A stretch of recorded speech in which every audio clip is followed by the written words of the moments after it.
So if you want to be a diagnostic radiologist, which is somebody who's only reading, then you got to be okay with not being in the middle of patient care.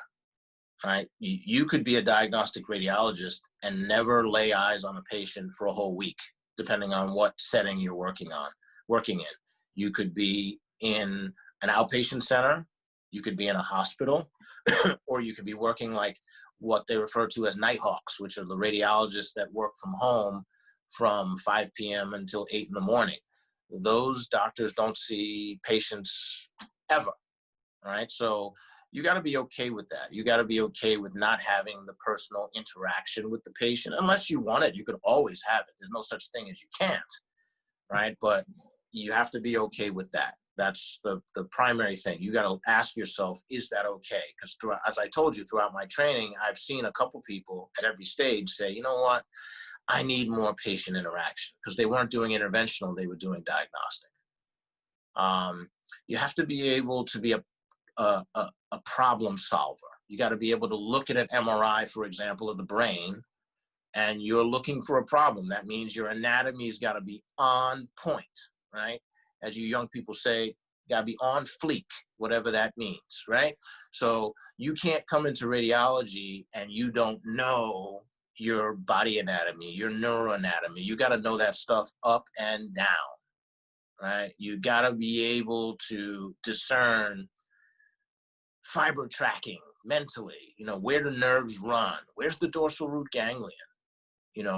Where's the cavernous sinus? What nerves run through the cavernous sinus?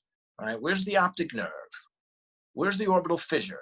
These are things that you have to know these things. So if you're not an anatomy person, and you don't have to be, right? There are many doctors who are not anatomy people, but they're great in what they do.